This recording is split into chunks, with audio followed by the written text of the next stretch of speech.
Good morning student.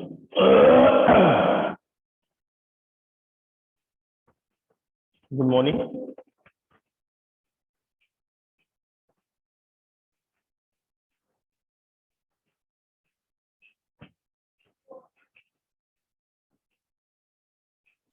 क्या मेरी आवाज आ रही? राजेश,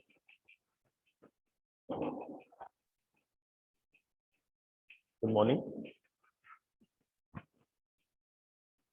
आइए थोड़ा सा कॉन्फ़िगरेशन देखेंगे आज विंडोज सर्वर का। चलिए देखते हैं कैसे कॉन्फ़िगरेशन करते हैं विंडोज सर्वर में।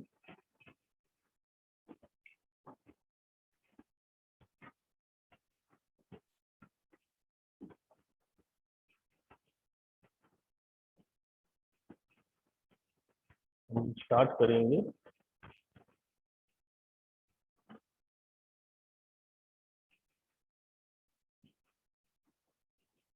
ये ओरेकल वीएम वर्चुअल बॉक्स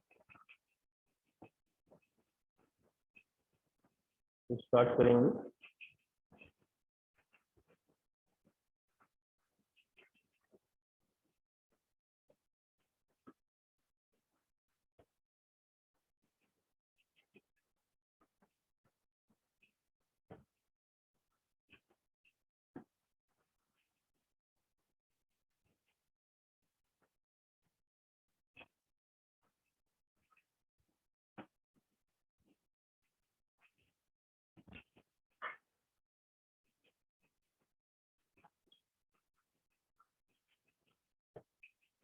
चलिए देखिए थोड़ा टाइम लगेगा इसको स्टार्ट होने में।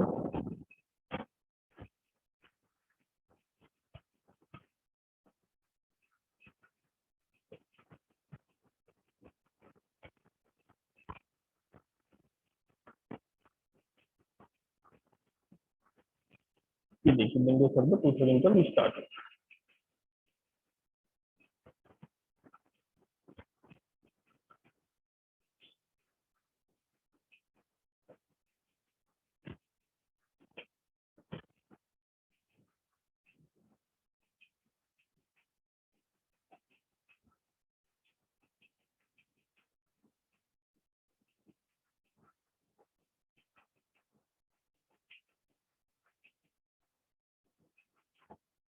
All control del.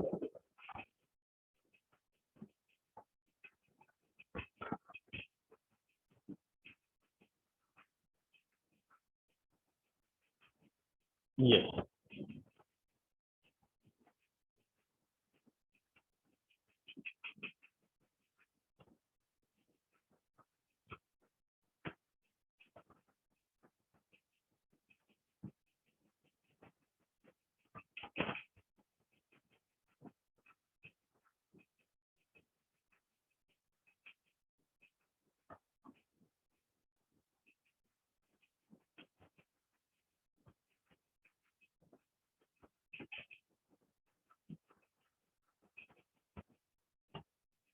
इसलिए मैं अब अपने लोकल सर्वर में जाता हूँ।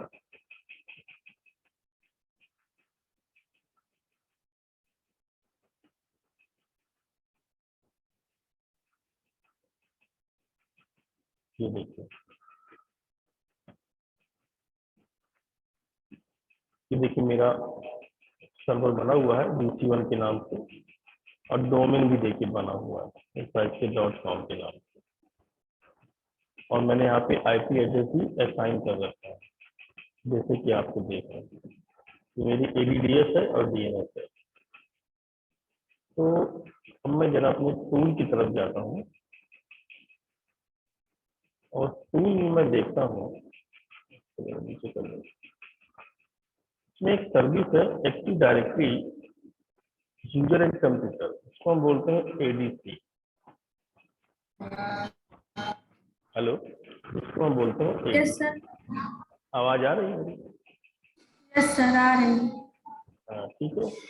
तो ये ADC अगर हम इंस्टॉल करना है सिस्टम में तो क्यों करना है ADC इंस्टॉल, पहले तो ये मालूम होना चाहिए। क्या होता है ADC ये भी हमको पता होना चाहिए। तो active directory user and computers में हम जाएंगे, तो एडीडीएस का ही पार्ट है, इसमें हम जाएंगे और इसमें हम देखेंगे कि active directory user and computers क्या है। क्लिक करेंगे यहाँ पे,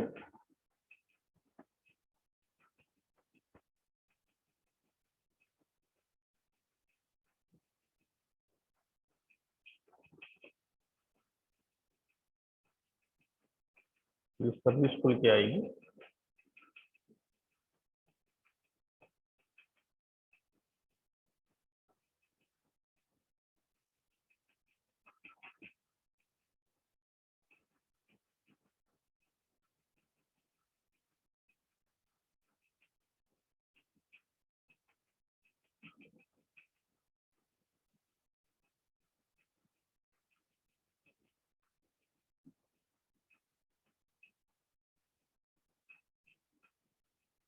मैं इसको रिफ्रेश कर दूं।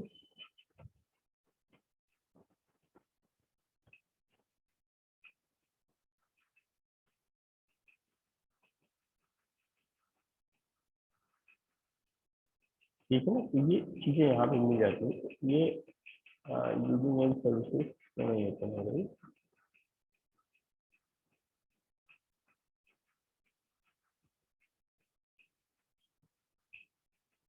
ये देखिए, ये आपका आ गया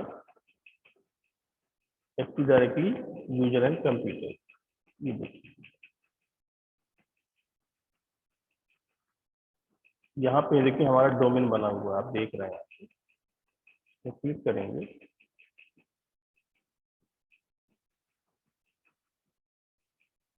अब ये रिस्पॉन्ड नहीं कर रहा, कुछ प्रॉब्लम होगी।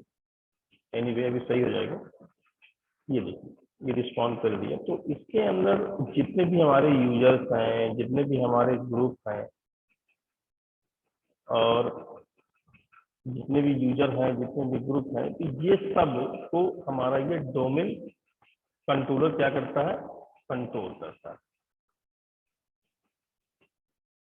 ये हमारा डोमेन कंट्रोलर जो है कंट्रोल करता है।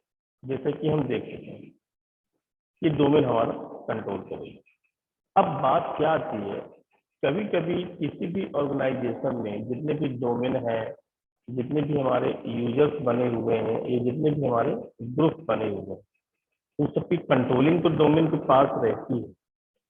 और कभी कभी आपका जो एक्टिव डायरेक्टरी यानी कि जो आपका डोमेन है, ये किसी हार्डवेयर या किसी कारणवश जो नेटवर्क है जिसकी ये सारी की चीजें इंस्टॉल्ड है, ये अगर फेल हो जाते हैं या कोई दिक्कत इसमें आ जाती है या कोई प्रॉब्लम इसमें आ जाती है, तो सवाल ये है कि वहां पर पूरा का पूरा सिस्टम आपका डिस्टर्ब हो जाता है और आप कोई भी टास्क परफॉर्म नहीं कर पाते। हालांकि इसमें भी यूजर नहीं बनाए हैं, कोई भी टास्क आप परफॉर्म नहीं कर पाते। ये यहाँ पर एक प्रॉब्लम आती है। देखिए, ये मैं आपको विंडो दिखा दूं। आपको ये फाइल ऑप्शन है, ये एक्शन है, ये व्यू है, ये हेल्प है।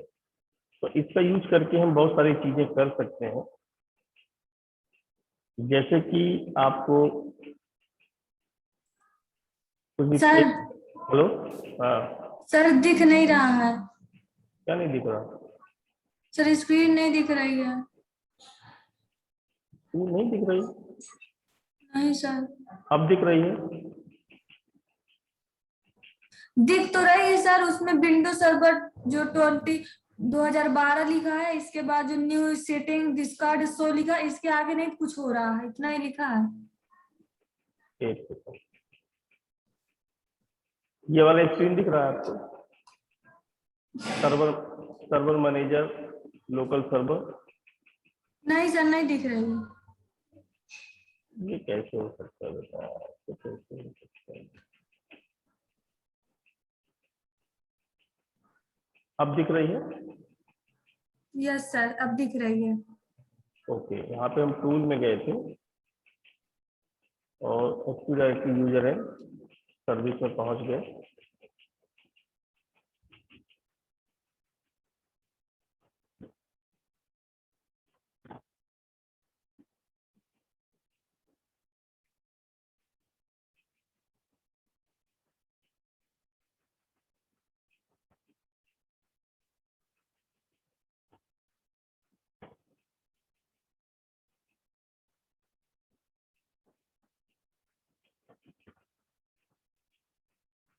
थोड़ा सा टाइम ले रहा है स्टार्ट होने में।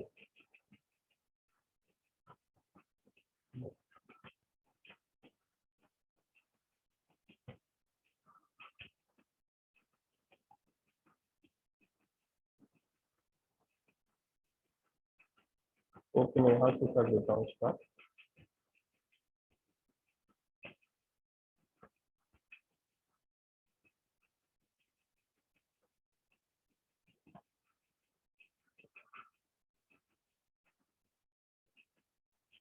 थोड़ा सा स्लो होता है ये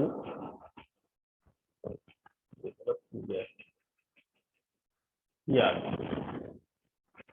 ये देखिए अब दिख रहा है ये वाला window, active directory user and computer. Yes sir, दिख रहा है। ओके, तो इसके बाद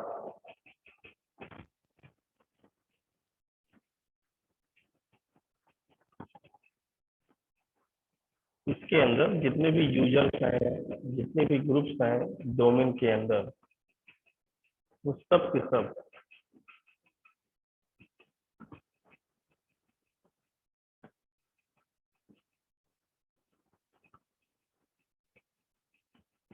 के सब अगर किसी कारणवश वर्क नहीं कर पा रहे, इसका मतलब ये है कि नेटवर्क आपका किसी हार्डवेयर या नेट या किसी कारणवश वो क्या कर गया है,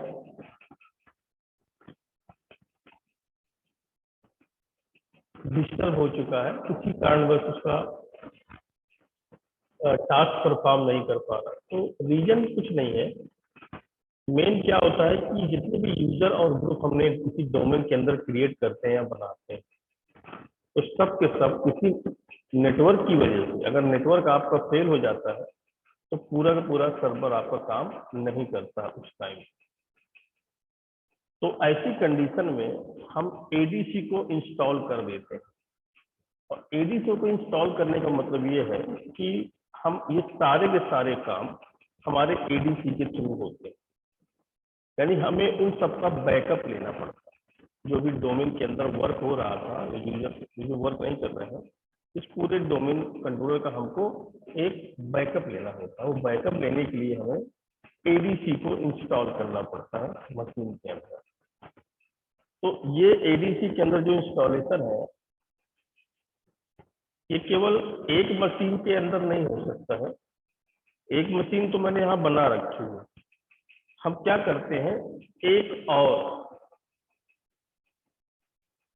और जो है वर्चुअल मशीन क्रिएट करते हैं।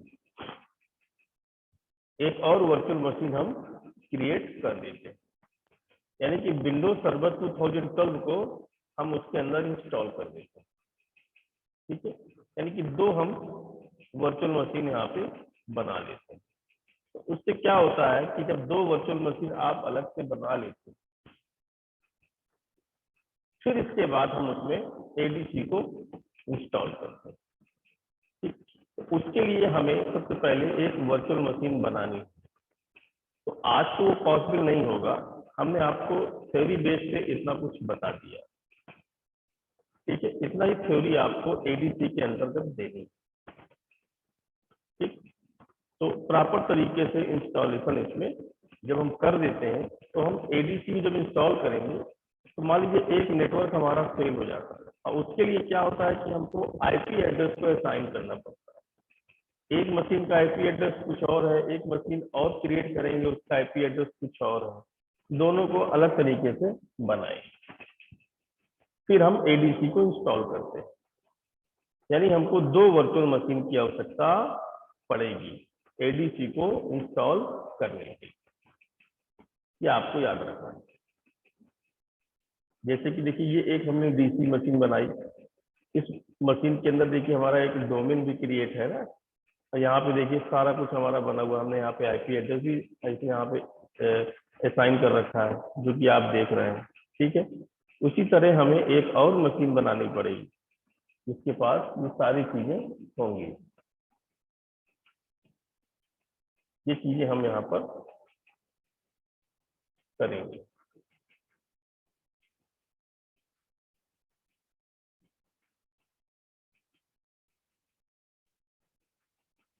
सॉरी, ये आपको दिख रहा होगा, ठीक है। तो ये जैसे आपको बना हुआ है, ये एक मशीन ये हो गई, इसको ही मैं यहाँ पे ऐड करके स्लाइस कर दिया।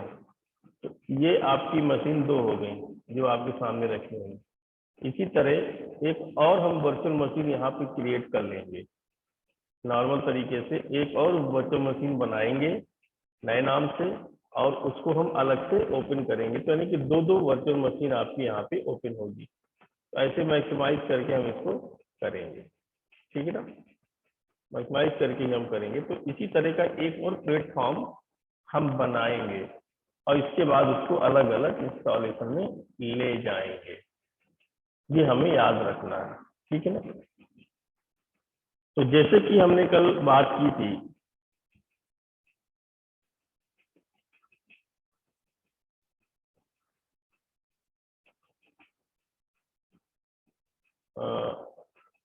जैसे हमने यहाँ पे एक बात ये कही थी, थोड़ा सा मैं आता हूँ अपने पुराने प्रेजेंटेशन पे। यस, हम डोमेन कंट्रोलर की बात कर रहे थे। क्या होता है डोमेन कंट्रोलर? देखिए, एक सर्वर है that is running ADDS is called domain controller. कोई सर्वर आपके एडीडीएस पे रन हो रहा है, it is called domain controller. याद रखिएगा, it is called domain controller.